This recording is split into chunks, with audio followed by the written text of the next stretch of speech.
Ladies and gentlemen, welcome to the Josh and Jason Monday Christian and Conspiracy Podcast Show. I'm your host, Josh Monday. If you don't know me, I'm a Christian rapper, devoted husband, and father. I'd like to introduce you to my co-host. He's a Christian, devoted husband, and father. What's up, Jason? How's it going? Wonderful. How's everything going with you? It's going great. Life is crazy. So yeah, let's get to it. We got the kids going, so life gets crazy. So we have a very special guest for you today. He's an author. He also has a YouTube channel and a website. His website is christchurchoftheholyword.com. That's all one word. And his book is Angels or Aliens. This is going to be a super awesome book. I'm actually kind of digging deep into it as we speak. Pastor Jim Brouillette, how's it going? Going great, Josh. And how are you doing, Jason? I'm finally glad to meet you. I've talked to Josh a couple of times. I finally get to meet you now. So it's angels or demons, or it's angels or it's aliens. Angels or aliens. Yeah, my bad. Let's make sure you guys can see that. Yeah. So go cop the book, guys. Okay. The thing is, all these gentlemen come on our show for free. You know what I mean? We don't make any money off this podcast anyway. So I'm just saying they come on the show for free. So if you guys could at least, since they're spending their time, go check out the book. It's you can buy it on Amazon or where else can you pick it up, Jim? I think Barnes and Noble. You can order it on our website. Oh, perfect. All right, yeah. So guys, check it out. Let's get into it. So where would you like to start? You kind of gave us an outline. You kind of shot me an outline, which I have. Where would you like to start, Jim? Did you want to start like in Ezekiel or any type of or did you want to go just through your outline? How would you like to start, Pastor Jim? Well, I kind of thought I'd tell you a little bit about how the book came about.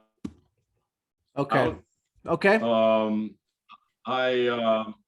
I personally went through 12 years of Catholic school, and for years I've described as a recovering Catholic, but the cracks within the actual dogma of Catholicism started kind of cracking for me pretty early. The first thing that I really remember is my grandmother gave me this great leather-bound Bible storybook. I was in the third grade, I think, and I took it to school, and my teacher just thought it was great, asked me if she could use it in her preparing for class and stuff. And I said, well, sure. A couple of days later, I go to school. Now, third grade, I'm pretty impressionable, right? And she tells me, hey, you got to take this home. I can't have it in the classroom. The principal said it's not a Catholic book and blah, blah, blah, blah, blah. And that's the first thing that I really remember that doesn't make any sense about what they were teaching me and stuff, Yeah. And then the second thing probably was around the fifth grade. I had always been taught that if you ate meat on Friday and died, you were damned to hell for eternity, Oh. If you didn't make it to confession first and confess, Yeah. So I show up at school one day in the fifth grade, and everybody's happy, and all the teachers, they tell me, the Pope said it's okay, we can eat meat on Friday now, And something inside my brain just, wasn't. So anyway, I went to high school, Catholic high school, and by the time I went to college, I was red meat for these professors that I had in college, Mm-hmm. I couldn't defend anything. They found out I was a Christian. I couldn't defend anything. And I had a tremendous a lapse in my faith and crisis of faith, actually. And I went to school in Long Beach, went to City College, went to Long Beach State. And to be honest with you guys, I appreciate your service. Thank you. You're a dirtbag? You went to the dirtbags? Well, this was Vietnam time. And Okay. I was involved in the very first lottery in '69, where everybody was in the lottery. Okay. And they had the ping pong balls pop out of the machine, and if it had your birthday, then they put it. Well, mine came out like 320 something, so it kind of ended the whole Vietnam thing for me. And here I was I was without God, and I mean in a pretty dark place from a lot of times. And I ended up discovering von Donigan's book, Chariots of the God. Okay. And a lot of the stuff in that book, about the pyramids and about the landing strips all over the world and so on and so forth, it made a lot of sense to me. And I started kind of tabulating a lot of this stuff. And later, probably the biggest failure in my life, I got divorced, and I ended up moving to Arizona. And I'll tell you guys honestly, during those years through the '70s, I was lost. We were lost before too. Well, We were lost before too. Believe me, Jim. Yeah. We were both lost, like totally lost. So we get it. You know what I'm talking about. For sure. Yeah, we were on drugs and all that. Man. Homeless. I've been homeless. I've been, like you said, just you were godless in a godless country with nothing. You had nowhere to go, no one to turn to, no one to talk to. I understand. No. I know what you're going through. No idea what I was doing here. Yeah. I mean, it was crazy. No purpose. No purpose. Well, in 1983, it was like God stepped into my life, slapped me around a little bit, said, "What the heck do you think you're doing?" And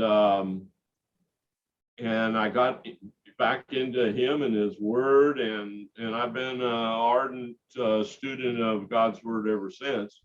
Yeah. And at that time, you have to remember, I've got this influence from von Donigan, and I became almost obsessed with this idea. You guys know what the Bible says is that when Antichrist comes back to earth, he's going to bring his boys with him, his fallen angels with him, and they are going to have a lie or lies that are going to fool the entire world. In fact, the Bible says that God actually shortened the time, because if He hadn't, there wouldn't be anybody that could survive the lie. So I became, what story, what lie could this guy have that would fool even the elect Christians that go to church and believe? And so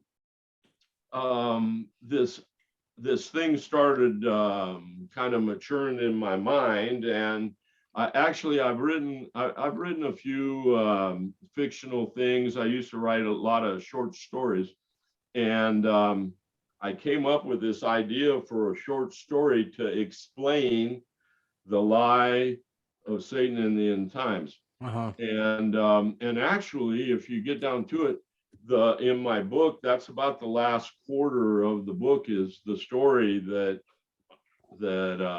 haunted me for like about 20 years, that drove me into writing this thing. So and after a lot of time, I was in the bar business and restaurant business out here in Arizona, and then I got back into education, and lo and behold, again, God works in such mysterious ways. In 2011, I retired, and I got a chance to go to Nicaragua and teach down there. And I had a lot of time, and this book was on my mind. So nice. I put it together at that point in time. So it's been cooking for 20, 30 years with What were you teaching when you said you were teaching? What were you teaching? What subject? I got my degrees in communication. Uh-huh. And so I've always taught interpersonal communication, public speaking, that kind of stuff. Awesome. You're on a podcast right now, Jim. So you get to use all of it paid off. You're here. I'm just kidding. There you go. Perfect. Well, honestly, one of the things that I discovered, because I am a communication guy, is that it's very important when you're reading the Bible that you have an idea what the words that you're reading meant back when they were being written. Yes, I agree. And English is, if you accept English, you're accepting somebody's translation. So that's why I'm big on Strong's. Strong's, I think, has the best tool out there for actually Strong's Concordance. Yeah. Well, I agree. I definitely agree with that. Yeah, I would agree with that. Jason, I think you would agree too, right? Right. Yeah, it's good to go back to the Hebrew, good to go back to the Greek. Now, I personally are different, dude. Yeah, it's crazy because even the translations, they start going, when they start getting newer translations, I think they start conforming to science and start conforming to stuff that they found out scientifically that might not even be true. You know what I mean? If that makes sense to you, I think the newer translations, they start doing that. I don't think they should do that. I think they should. It's because everybody wants the Bible in the language that they want to read it in. It's like, but when they translate it from Hebrew to Greek, that's how it was, because the Greek was the most popular language back then. But the Greek is so elegant and so precise, and it's very precise. You need like one word in the sentence has got to match like 5 criteria just to be inside there. So it's like very like the Septuagint. It's translated by 70 scholars who knew Hebrew inside and out, but Hebrew was a slave language. But I decided it's hard to decipher where the actual translation might have been lost.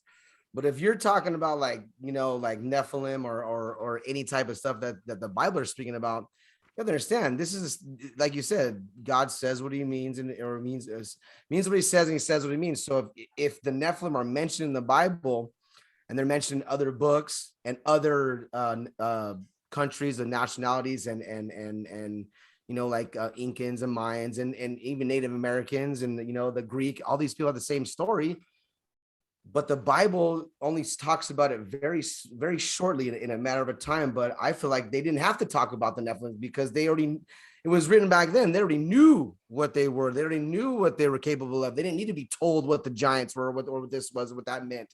We get it now. We try to throw this whole giant like mythology or something to where it downgrades the Bible a little bit, because they want to say, oh, that's just, it's giants, but it was just tall people, or we don't know that. I don't know what was going on back then. I don't know who built the pyramids. I don't know who built the Sphinx, but somebody did. And I know it wasn't some 10,000 slaves rolling up center giant, 2,000 ton limonite, whatever it is, those things are made out of, and they're precisely putting it exactly the way Orion's belt is laid up, and you're gonna and they haven't sank. That's what trips me out. The stuff like that hasn't even, because a pyramid is supposed to like corkscrew into the ground like after a while. It's not the one in Vegas was actually going into the ground. Well, it's couldn't build it correctly, but this one does not. And how the heck how come there's no water that's been through there? How come they diverted the Nile away from, or was the Euphrates or the Nile? They diverted it away from that part of the there's no water there. I bet you if you throw water in that place and you have a river going through it constantly, you're going to have a nuclear reactor or something powered that powered the whole city. Everybody thinks they're stupid. And they were just like, tapping stuff with their little, rocks and stuff. Fire, we made fire. No, dude, these guys were smart. And they were very smart. And God even knew they were smart. So I understand where your interest comes from, Jim, when you start talking about, because when I didn't read that book, Chariots of Fire, but I got into a little bit when I started watching them on Ancient Aliens and stuff. But the stuff, like you said, the stuff that you read in this stuff, in these cultures or this stories, you're like, man, this kind of lines up with what the Bible says. And really, like, well, okay, well, did they get that from the Bible? Or was Chariots of Fire, I believe they got from Ezekiel. What do you think, Jim? I think so. And you know, there has to be some reasonable explanation for all this stuff. We can't explain the pyramids today. Yeah. There has to be a reasonable explanation. Back to the Bible, one of the things I think has happened that we have to be careful of is a lot of old commentaries that go back all the way to Augustus. You hear people, modern day preachers, whatever you want to call people, talking about Augustus thought this, and all through the 1700s, the 1800s, the 1900s, they quote people from back then and base what they believed about the Bible on what these guys thought. And I can tell you firsthand, we have had so much prophecy revealed to us since I've been born, that those guys, they had no idea what was coming down the pike. Oh yeah, that's true. I see it a lot in because I watch a lot of like Trinitarian versus like oneness Pentecostal like debates, and I watch a lot of debates because these people, like when they're going to go up on this stage and debate this stuff, it's a professional debate, but I like to listen to other perceptions of stuff just so I can have a grasp on it, because I never know who I'm going to have on my show. One time I can have somebody on my show that just hits me with some, not like they hit me something, let's say against the Trinity or, against, I need to be able to be prepared for it. But long story short, I see a lot of them going back to people from you know what I mean? Like, I don't know, back in 200 BC or, 800 BC or, they go back to all these different guys, and it's interesting how they do that. That's true. But yeah, they don't even know, like, they don't even know about all the deceptions that were happening. They have no idea about the secret societies. They have no idea about the Jesuits. They have no idea about all this different things that were happening. So it's like, we're being deceived from many different angles that they had no idea about. Once you find out about all this stuff, it gets deep. And the deception for me, Jim, it gets even deeper than than what you were speaking about in the book. Like, I believe that even, I don't like to always talk about this, but I believe the deception gets even deeper. Like when I read the Bible and I read Genesis, I believe, like if you go through Ezekiel, for example, or if you go through like Ezekiel's account of going to heaven, talking about the firmament and God's throne being above the firmament. If you go to like Paul's account, he says, I don't know whether I was in the body or out of the body, right? And he went to the third heaven. Now, let me tell you something. It says in the Bible that God put the moon, sun, and the stars in the firmament. And in Ezekiel, it talks about God's throne being above the firmament, right? So when Paul talks about going to the third heaven, if you go with the scientific, that let's say they say that the firmament is outside of the whole entire universe, don't you think that Paul would know whether he was in the body or out of the body? Because he'd have to travel trillions upon trillions upon trillions of miles to get to God, right? Because God's throne is above the firmament, right? So I just think it's interesting that the two people that have actually got, because I think Ezekiel, I know it's a vision, but he's still talking about going, to heaven, seeing God's throne above the firmament, right? I just think it's interesting. I believe that the deception goes even deeper than just the aliens coming. I believe they even lied to us about the shape of the earth. I believe NASA is a big deception. I believe that it's just a big money pit that we're just putting $60 million a day into. I believe actually all the pictures that they show us are CGI. Well, look how much money they spend to prove that God isn't real. I think they're just hiding the creator. That's all they do all day long. They just try to prove that they put money into TV, space programs, Disney. They put it into. Well, Jim, you talk about it in your book, man. In the very beginning of your book, you're going through all these things that they're trying to prove to us about aliens, right? They're also trying to prove to us that there's galaxies upon galaxies upon galaxies. They're trying to tell me that the closest star is 4.6 light years away, which is 27 trillion miles away. How the heck are they going to know that, first of all? Dude, but Pastor Jim, How far do they try to place God away if God put the moon, sun, and the stars in the firmament, right? And the firmament is supposed to be solid. It's going to be stereoma in Greek. That's solid, right? So the firmament would be solid, like a dome or whatever, a glass. What does he say in Ezekiel? He says, looks like sapphire, right? Green. So, I mean, what do you think, Jim, about that? Your thoughts? Well, I think that I don't want to get into the firmament. Maybe we could do that at another time. Yeah. Sorry. I just no. But I one of the things since I've been introduced to you guys, I've listened to a lot of your podcasts, so I kind of feel like I have a pretty good understanding of on some of the things that you guys think, and actually, I agree with most of it. One of the things that you guys did turn me on to was the whole moon thing. Now, the moon landing.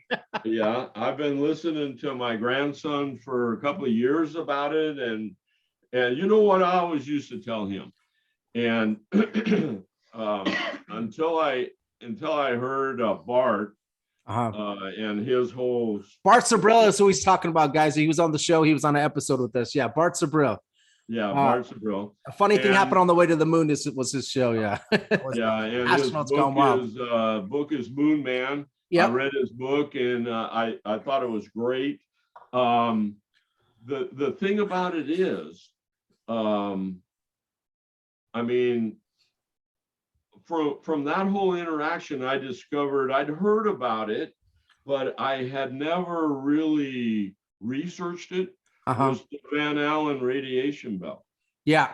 And guys, nobody that I have been able to find denies the facts about the radiation belt out there. And if that's true, it's absolutely impossible that we ever did go to the moon. I mean, it's just impossible. You can stop the argument right there. Yeah. And, so I'm on the same page with you brought up the constellation in Orion, and it's 4.6 light years or something like that. Yeah, let's say 4.5. You times that by 6 trillion.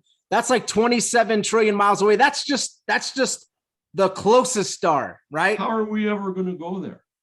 How does anybody expect us to believe that we're ever going to go there? I mean, the more you look at it, the more ridiculous that it gets. It's even mentioned in Job, like how did if you go through astrology or astronomy, and you read about it, if you really get into it, Orion's belt and Pleiades, which is like it's a small constellation up there, but it's, if you believe in gravity and stuff like that, and I don't know what anybody believes in anymore, because I'm on the fence about everything now. So everything has come into question, hasn't it? Yeah. But he says, how do you know how this place was built? How do you know that who last in Orion's belt, and who keeps the Pleiades together?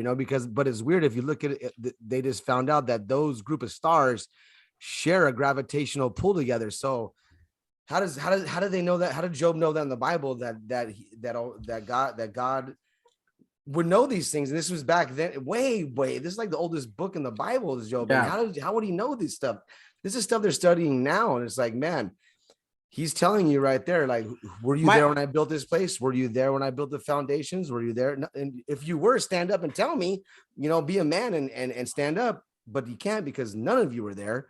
So it's I like to, when everybody puts a twist on everything. I don't know. I always say, I don't know what it is. I have no idea if the world is flat, or if the world is round, or if we have planets, or if those stars are not stars. If all I know is that it is very, very difficult these days to find out the truth, to know what is really true. You have very difficult to believe these guys too about it. Yeah. Of course. You brought up the Van Allen radiation belt. That's interesting. There's also a thermosphere too out there that's supposed to be, I have it in my notes. I don't want to just be guessing, but I think it's 1200 degrees Celsius. So Right. how big of cojones do you have to know that you're about to travel through 1200 degrees Celsius? You're going to be traveling through a radiation belt that you could die. If one of these, they say that on the moon, there's like a bunch of like little tiny asteroids supposedly that are hitting the moon at all times. You have this little glass in front of your face. You're playing golf on the moon like it's nothing. You have this fake picture of Earth in the back of you. That's that, dude. It's just hilarious how they did it. But it's just a dude. Like they said on the song Red Hot Chili Peppers, space is made in a Hollywood basement. That's literally what they're doing. Even think about this. This is a crazy thing too, Pastor Jim. Since we're on the moon landing thing, think about the space station. They say that it's orbiting the Earth at 17,000 miles an hour. Think about this, Pastor Jim. A bullet moves at 1,800 miles an hour. Okay, that is lightning fast. A bullet it's going 9 times faster than a bullet orbiting the Earth. And they just pull a ship up to it and have a guy just hop on like it's nothing. This is crazy. And they say we're rotating around the sun at 66,600 miles an hour. So you're rotating at 17,000 miles an hour. We're going around the sun at 66,600 miles an hour. And these guys are just okay with landing on the space station like it's no problem. This is all insane. When you become an adult and you start fathoming these numbers, because when you're a kid and they teach you about space in school, you believe it all because you're just brought up that way, right? You're just like, hey, believe. So I just think, everything you're saying in the book so far that I'm reading, I'm totally agreeing with. And I see how they're trying to deceive us with the alien thing. I know it's going to be a different episode we can go on. I just take it a step further. And I think they're deceiving us about a lot of other things besides that, even NASA. And the Bible, I think it states that we are stationary, geocentric at least. Maybe it doesn't say we're flat, but it says that the moon, sun stopped for 24 hours in the book of Joshua, right? So right. I believe that the moon, sun, and the stars rotate around us. The Bible, I think, is clear on that. There's just a lot of different stuff, but hey, I don't want to get into that. We'll get into the book part. Let's get into the hold on, before we go, you know what I heard today? I was listening and I heard that there's this thing that primates ate mushrooms, like psychedelic mushrooms, and started to become smarter, and that's how you got humans. And I'm like, oh my gosh, man, people that's what they say. yeah, you eat mushrooms. The monkeys ate mushrooms and they started to evolve. They found out about fire, and oh gosh, I was like, are you kidding me? You won't believe this. You people will believe. Take some ayahuasca, man, and you will believe. I mean, these guys will believe anything now. They'll put it. You know what, man? I'm like, people want to be duped, man. It's like the Instagram and everything is now the National Enquirer. It's all turned into this. All this stuff is now. It's like Abe Lincoln found, teaching a class, eating nachos. I took a picture of him with it. It's like, dude, what is? You guys are believing. You guys talk about conspiracy theories all the time. I'm a big believer that there are some major conspiracy theories in the Bible that have been pushed for thousands of years, and evolution is one of the biggest ones, Jason. I mean, even now, as again, it's hard to know what to believe. But if you believe what science is telling us today about DNA, there's no way that we evolved from anything, and there's no way that the races all came from the same place. So it's like you said, when you find so much BS, yeah, it's just hard to believe anything they're telling us anymore, isn't it? Yeah, you got to think about it, guys. They're saying that a size of a pin, there was so much energy, it exploded 13.8 billion years ago, and everything, the planets and everything came together, not by God, but by gravity. So all the planets came together by gravity. That's how everything was created. They're selling that to you in a big package: evolution, the Big Bang, and the heliocentric Earth, all to every single kid in class. And they're not even telling you it's a theory. They're telling you that it's fact. They're providing, hold on, Jason. And they're providing you with pictures from the James Webb telescope and look up that gentleman. He's a 33-degree Mason. Okay, they named it after him. You know, what's those guys? You know, they're worshiping Satan without letting us know. And they're providing you pictures of different galaxies, and they're saying that they're trillions upon trillions and trillions of miles away. The reason why they're telling you that is so that you believe the Big Bang Theory, because because light takes so long to travel to us. So they keep telling you lie after lie after lie to prove their Big Bang Theory, which came up from George Lamont, which was a Jesuit priest in the 1920s. It's all a big package deal to sell to people to do what? To take all these people that go to college and push them away from who? From God. They're trying to push everybody away from God so that they don't believe in the God of the Bible. They want people to believe that it's all rubbish, and that science, which is a religion too, believe me, as science is real. They want you to believe the science. But people are finally waking up, Pastor Jim. After this whole thing happened this time, I don't even want to say it because we're on YouTube. After this whole thing happened and all this stuff came out with since 2019, you guys know what I'm talking about. People are finally waking up to know that we are being deceived and lied to it, and they're slowly waking up. So it's good. That's a good part. Jay, go ahead. I'm sorry, brother. I was just saying that they tell you, they use it like this. They say, well, what if God meant it to be that way? What if God used the Big Bang and that's how everything was created, or he used evolution? How do you know that wasn't his plan? But it's like, dude, it doesn't say that in the Bible. It doesn't line up. Nothing of this stuff lines up. I mean, my great grandma does not look like a monkey. Right. You could go back a long time, dude, and you're gonna find no monkey in the family until you get to like maybe an inbred few in Kentucky, but I don't know about a monkey though. Yeah, I don't know about no monkey. I just don't. It's like they use it to, and like it's like when we were kids, my dad taught us about the Bible. And before that, when his dad really didn't talk about the Bible. He just got into it through the Jesus craze back in the 60s and 70s, when everyone wanted to be like a Jesus freak and stuff. And it didn't matter if you were wearing sandals or Calvary Chapel movement, stuff like that. You could go there and be accepted to be to worship. But before that, it was Bible. Dude, you go through the Southern, it's Bible, God. But now it's like they stopped that, and it's like God is starting to like dwindle away. So you just keep doing it, and after a while, you taught God out of the session. You taught him like now you've got underground churches and stuff going on because God is not accepted anymore. And it's weird because it went so long where God broke through and kept coming, keep staying in. He had to restart it in Genesis. Yet the New Testament had to go through a whole bunch of stuff just to redeem us. Mm-hmm. And we're gonna and you're gonna waste it by saying that you believe utterly that there is no God, or God is just an energy. He's inside. He's in everything. He's inside of you. He's his love. He'll never send you to hell. God of love will never destroy your soul. Never.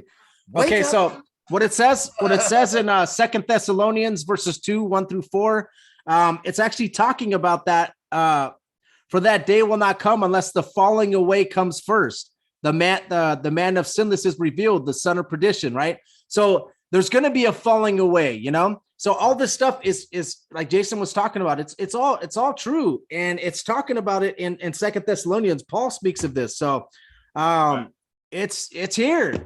So and one other thing, Josh, that I'd like to point out, before we get off of the Big Bang Theory, the one thing they never want to talk about. Where did that compressed matter come from? Yeah, exactly. It just appeared or something, I mean, the whole thing's ridiculous. It's by chance. They're saying that you were made by chance. I was talking to my aunt about this. She goes, man, I wish our family never, moved away from Kentucky. And I said, I'm glad they did, because I never would have been born. My dad would have never met my mom, and never would have saw her in the front yard and hooked up with her. And what I mean, like, there's so many things to come together for you just to show up in this world. Millions of sperm into one egg, and you show up. That's not by chance. And they make you think that you're just a number and that you're worthless and that you're just basically a test bunny for this world. You're not. You're meant for so much more. And people just lay this aside where they don't care about it anymore. Like you were saying, Jim, you were lost and you had no purpose. But if you kept going down that road, Satan would have won and said, look, now I got a good one. Jim was a good one, but he never came back to you, so he's mine now. But right. God, you had an ear, and you're spiritual, you're already. So you had an ear, and now look at you. You're on the good side, and you're on the winning side at all times, and so are we. So, but it just takes a lot to get there. But like I said, we're not just chance. We just didn't show up out of nowhere. God knew you before the beginning of time. He knew you before everything. The womb. Yeah. Yes, he knew you're gonna be. He made you exactly how you're supposed to be. And if you don't, endure the hardships, there's everything's not going to be easy, and it's not going to always be the money coming in or anything. But if you go through and you pray and you keep on, and you know that God's the only one that's really helping you out in everything, no matter what you do, and you'll be fine. You'll be just fine. You can overcome anything. That's what I said. I agree. And the thing about it is as far as not knowing what's true and what isn't true, there's a few things that we do know. Absolutely. I mean, one thing, I don't know about you guys, but I know for sure that there's something that we call UFOs or flying saucers. There's these things that are in our atmosphere out here that do crazy things that nobody else can do. We know those. And you go back to Ezekiel, Josh, we're given a great description of that vehicle that God came down and with his throne and met with Ezekiel in that first chapter of Ezekiel, right down to it talks about the portholes where you can see the living beings on the inside of the vehicle. So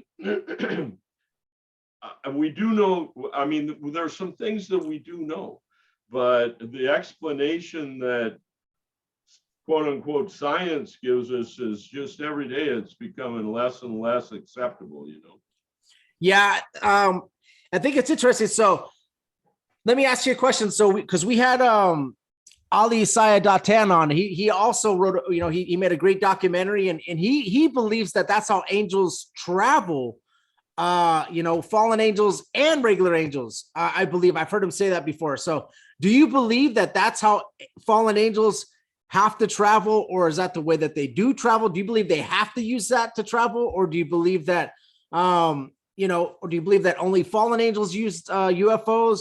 Do you believe that there's good angels and bad angels using UFOs? What's your belief on that? Do you believe that they have to use it or don't have to use it? Yeah, I totally believe that they're the vehicles of the supernatural. One of the things that kind of I don't know, it's stuck in my head all these years that Von Donigan said when he was talking about that first chapter of Ezekiel. He said, supposedly for the Jesuits, by the way, he was translating the Bible into some other language, and he said, here's this vehicle that lands on this mountain, and it's, and he goes, in my head, I said, why would God or the angels have to use a vehicle to travel? And to me, it makes a lot of sense because, I believe they're coming from a different dimension. Okay. And I believe those vehicles are how they travel. And we know from the Bible that when we talk about supernatural beings, angels, fallen or otherwise, we know that they have a material sense to their bodies. They reproduced with women, right? They reproduced with women. Yep. And they also ate with humans. They grabbed a human. Hebrews 13:1, verses 1 and 2. Paul says you never know when you're entertaining an angel, right? So like, right. if you're talking to strangers, you never know. So that means they come in human form. Fallen angels and regular angels are going to look the same as well. Okay. We're not going to see fallen angels looking like some demon with some crazy horns, and then the regular angels look like perfect, pure humans. You know what I mean? Exactly. I've also heard, I don't know if this is speculation, but I've also heard that they might have maybe blondish hair and blue eyes. I'm not sure if that's true. That's speculation from somebody. They talked about Noah when he was born. They say, this might be in the Book of Enoch, not so much the Bible. They say he had like blondish hair, blue eyes. They said that he looks like this. Yeah, they say that he looked like more like the. So there's a lot of stuff. My whole point is there's a lot of stuff about angels I don't believe people know about. They just think that fallen angels are demons. And regular angels are the good angels, and they look like pure people. And then the other ones look evil and black and disgusting. And you know what I mean? Like looking like with horns and all that stuff. That's not, I don't believe that's true. The Bible pretty much describes angels as being always male and being fair. And in a couple of places I can think of having long hair. Yeah. I don't know about the blonde, but that could be. Yeah, I just heard that from this gentleman that he wrote a book and he was studying like the Book of Enoch, the Book of Noah, and also the Bible and kind of putting his perception on it. Because I guess when Noah was born, they say that he had white hair and blue eyes. And then his dad was saying that he looks like, like one of the sons of God, right? Which the sons of God in the Bible are like, sons of God in the Bible are going to be angels, right? I just thought that was interesting. I was gonna say, he looks like a son. He looked like one of the ones that were supposed to be destroyed, the abominations. That's why they wanted to hide him. But everyone discredits the Book of Enoch, but I don't. If you go to Ethiopia, they have 83 books in their Bible. It's not canon for us now.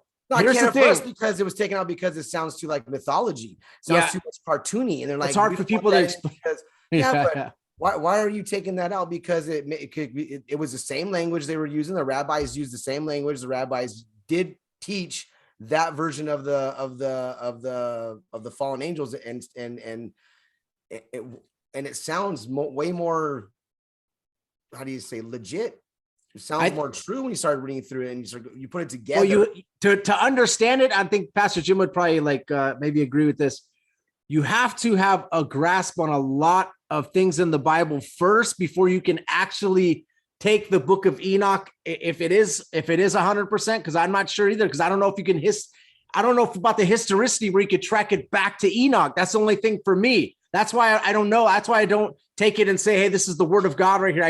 I don't, because I don't believe you could track it back to Enoch. And I don't think they ever have. I think the historicity of it is different than the other books of the Bible. That's personally for me. Who took it out of the Bible? But listen, this is my whole thing is, I believe you have to have dug into the Bible and really get a grasp on the Bible. And then if you go to the Book of Enoch, you can accept it and understand it. But people that if you don't ever read the Bible and you just pick up the Book of Enoch and then you're going to think it's just mythology. But it's a little easier to swallow that type of stuff. I think, Pastor Jim and Jason, when you actually study the flood, he speaks about this, the Gentile, the light of the Gentiles, which will be the Son of Man, which will be God, would be Jesus. He speaks about that. He speaks about end times prophecy. He's all through there. He basically is kind of like Ezekiel book, but like it tells you about the beginning and the end, like to where like you can understand it, because it kind of touched. I think they took it out because it spoke about things that they didn't want other people to know, like how these people learned their mysticism, or how they learned how to, they learned about makeup, they learned about abortions, they learned about metals and how trees and roots and stuff like that could cure things, and that's when they started, and fire, and it even says you guys taught them a blip of what I know, so you guys aren't even touching the crust of what can go on. You guys are just teaching them this little baby crap, how to fight wars and stuff. You guys are all punished, and you punish them because you defiled something that God made. It doesn't take the blame off of Eve and humans and Adam for sinning, for doing what they did, but it kind of gets you to think where God forgave us because we're duped. We've been duped into believing something that wasn't true, because it was just easily. Hey, hold on really quick. I'm going to take a quick break. Give me 1 sec. Hold on, guys. All right, we're back, guys. All right, Pastor Jim, you could respond with the Book of Enoch stuff, or however you want to, wherever you want to take it. I'll tell you what I think about the Book of Enoch. I think if you read the Book of Enoch, which I did quite a while ago, it's been a while, so I don't claim to be an expert on it. But if there's something in the Book of Enoch that agrees with the Bible, then I'd say that probably is true. If you find things that kind of veer off in other directions, then I don't know. I wouldn't give that much credence. Now, from the research that I've done on the Book of Enoch, I don't think it was written until about 200 AD. So that's one of the problems, and they haven't ever really been able to nail down who the author was. You know, it's written in the name of Enoch, but you know, that was a long, that book would have been around for a long time if Enoch had read it. Other than that, I you know, it's very interesting. And I think what it does is it gives us a great view in what could be about angels, and it goes into a lot more description about angels and the supernatural than the canonized Bible actually does. Along those lines, one other thing I'd like to point out to you guys, we were talking about the physical makeup of the supernatural. You know, Jesus gave us a great example too when he returned and walked through the wall where the apostles and disciples were sitting after he'd been crucified. He walked through that wall, and yet he put his hand out to Thomas and had him feel his hand. So there's a very mysterious, it's different than flesh, but there's definitely a material makeup of the supernatural body. And back to the flying saucers, absolutely. I think they have to use those to get here. And I think the good ones use them as well as the bad ones. One of the things that we were talking about today is earlier was how, you know, if you look at giants in the skeletal remains of giants, we find them throughout the world. We find them in Africa, we find them in India, we find them in Mexico, we find them in America, and a lot of them aren't that old. I believe, if I remember correctly, the ones that they found up around New Hampshire and Minnesota, up in northern United States, the carbon dating, they were claiming that they may have only been 400 or 500 years old. So, you know, what my view of it is that the fallen angels were sexually attracted to human females to a degree that they were willing to go against God and be in danger of eternal damnation. The first one that we know of for sure with Noah. And from that point over, and even in that scripture, it says that they came again later. But I think there's a real good possibility that they've been coming every now and then, and that's why we find remains all over the place. Oh, you think that they've been coming like what the? Do you think the giants that they're finding are they finding them that they're like they're from after the flood? Is that what you're saying? Oh yeah, well, like I said, if I could be mistaken, but I believe the ones found here in America, the carbon dating said that they were within 400 or 500 years. Wow. Yeah. So. Well, Bill, was it Wild Bill? Yeah. He wrote a book where the Indians. That's why they say how they make jokes about it, how.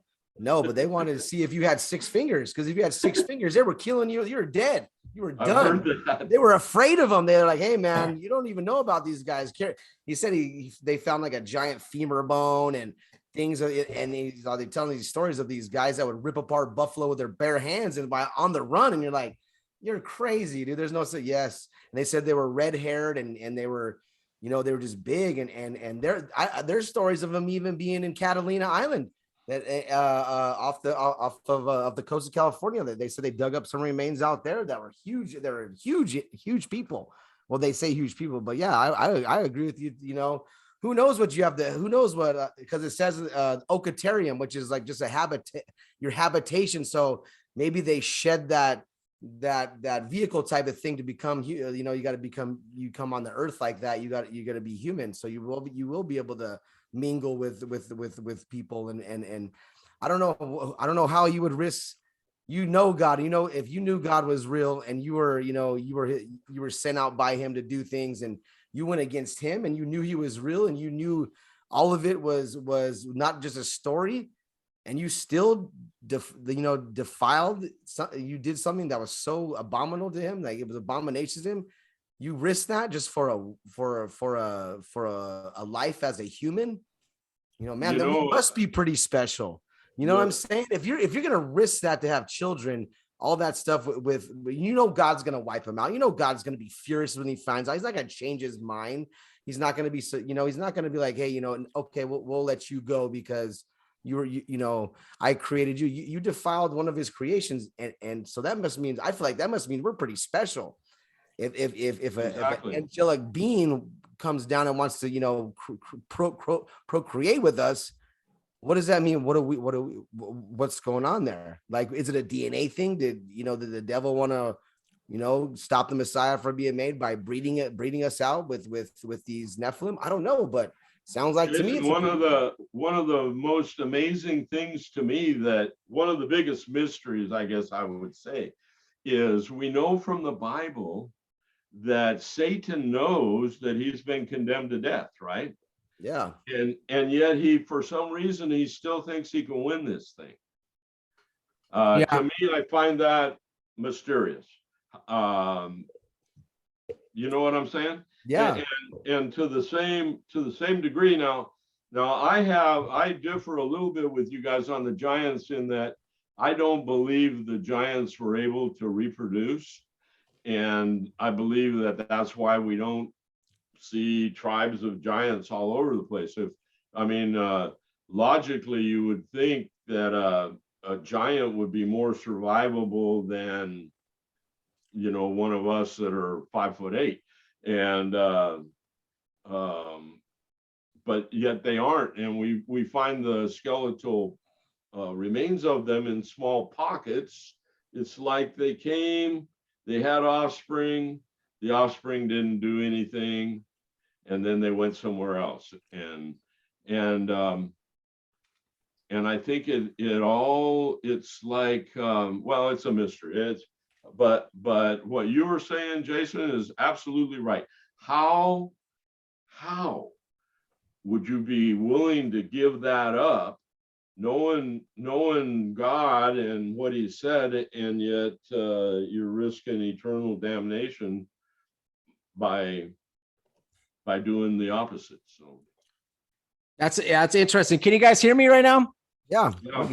Man, I don't know why, but this feedback is crushing my ears right now. But okay, so you guys all came up with a lot of good points. But did you say, Pastor Jim, you don't believe that the giants were able to reproduce? Did you feel like because a lot of people feel like part of the reason why God did the flood was to take out that DNA, right? Was to take out that impure DNA. And in the Bible, when it talks about Noah having pure, I don't remember what word they used in the Bible. His line was his bloodline was it's like basically saying he wasn't tainted. It was so perfect in.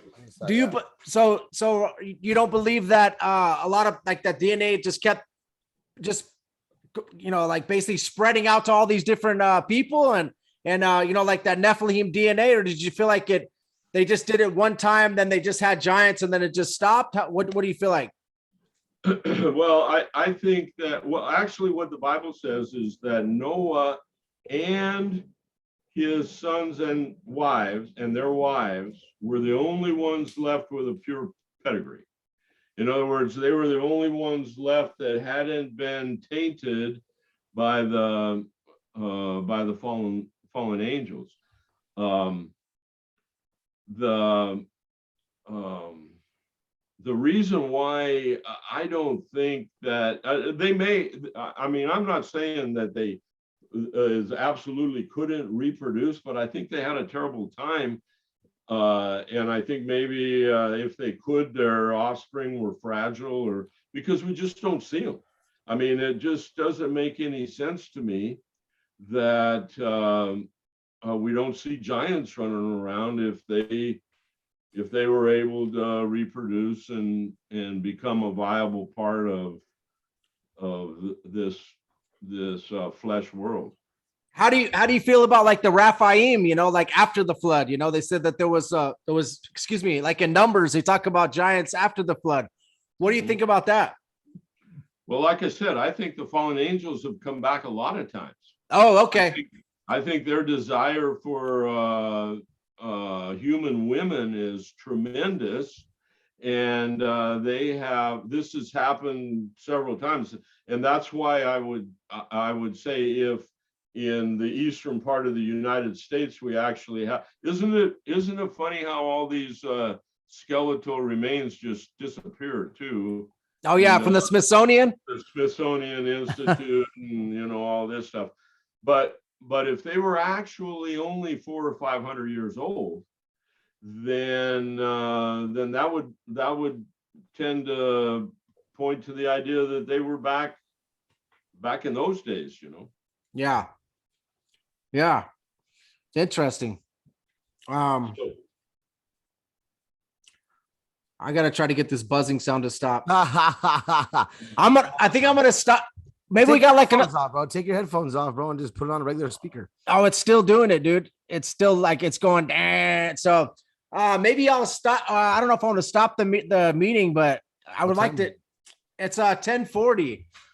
Man, it's really bothering my ears. It's hard, but it's so hard.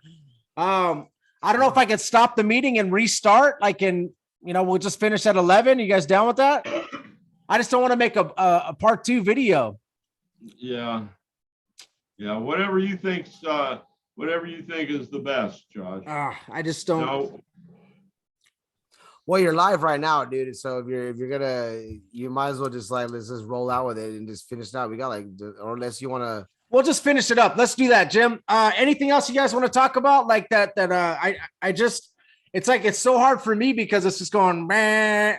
It's tough. I don't know what's up. How's it work without the headphones? Can you deal with it without headphones? Well, it's not, if I take it out, I can kind of, can you guys hear me? Yeah.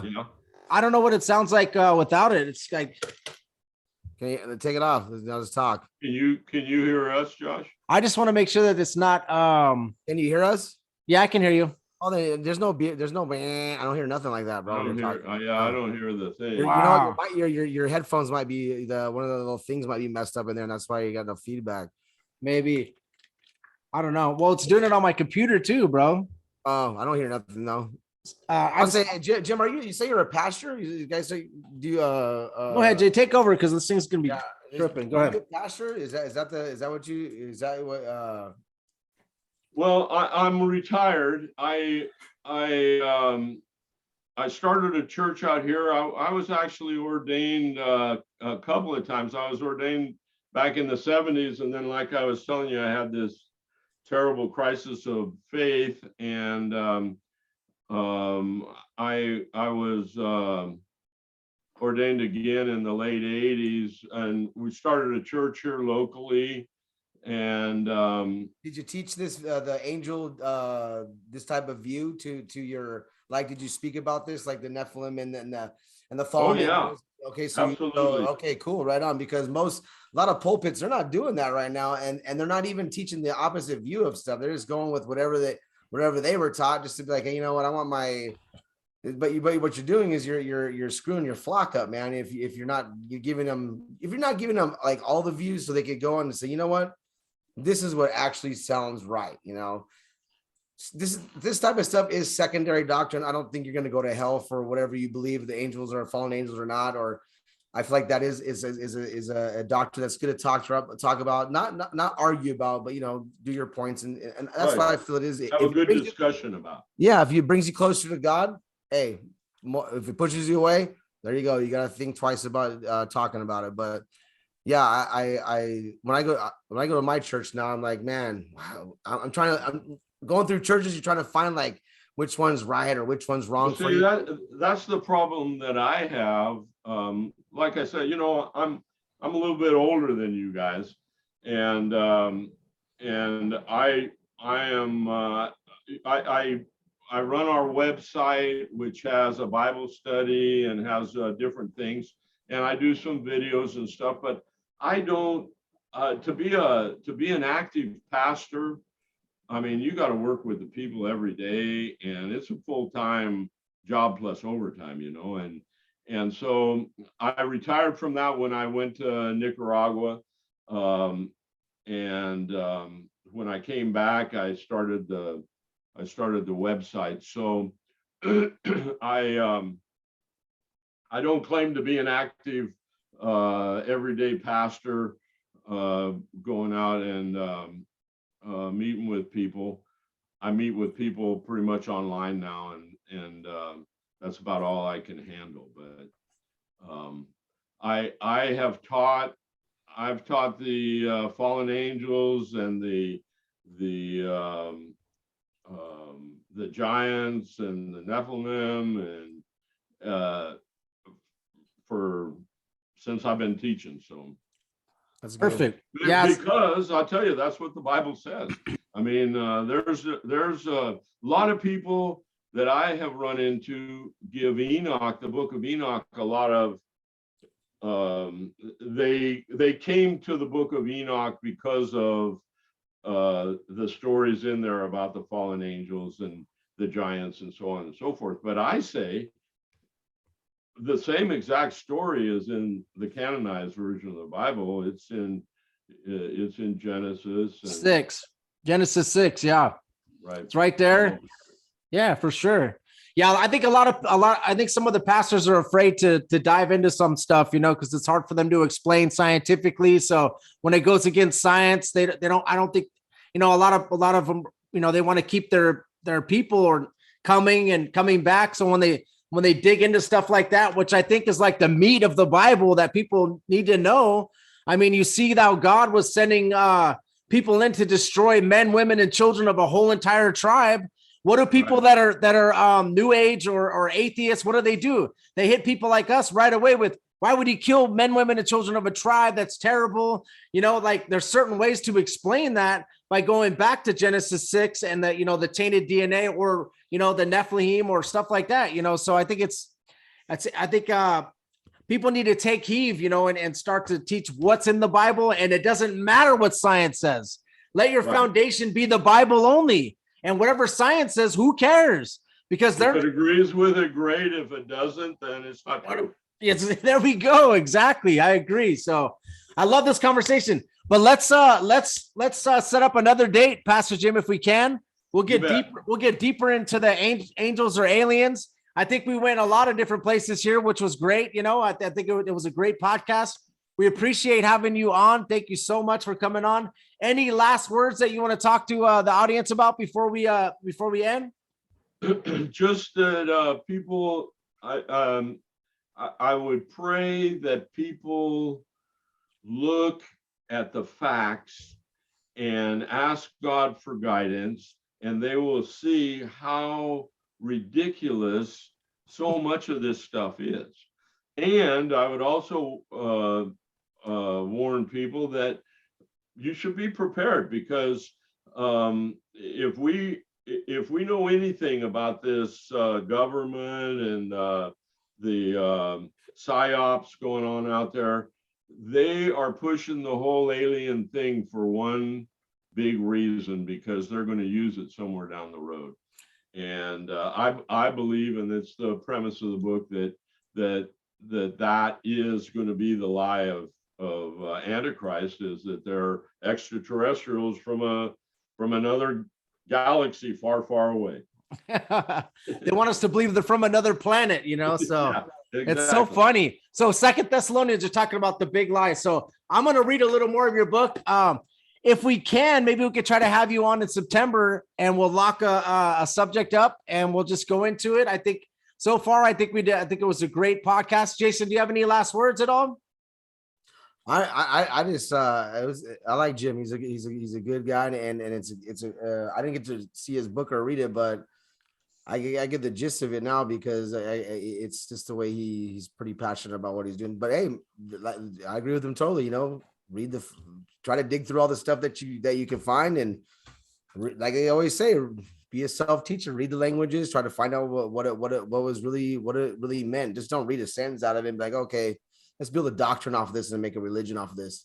No, just read the context. Make sure that you got it down, and then it's okay to read other books about it. It's okay to veer off and try to find the view that fits the criteria. But the Bible is very, very, very, very, very, very spiritually written by something. I believe that's God, not written by God, but it's the words of God, and it's ironclad. It's the truth. Yes. The truth. Yes. Whatever.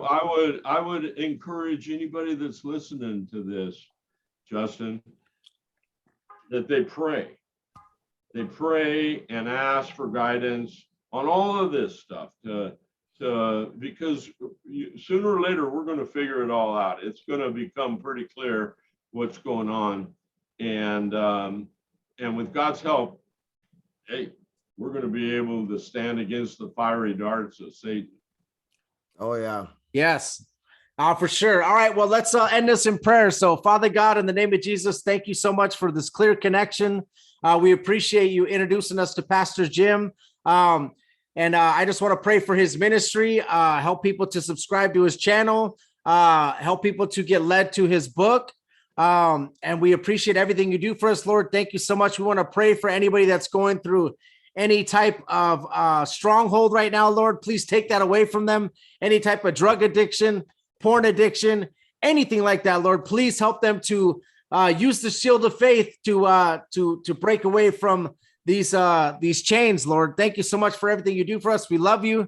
In Jesus' name, amen. Everybody, thank you so much for listening to the podcast. Please subscribe. Please share it with a friend. Please hit the like button, and please check out Jim and check out his book. I'll leave his website in the description so you guys can check it out. And we'll have Pastor Jim back on in September. Thank you guys so much. We love you guys, and we appreciate you.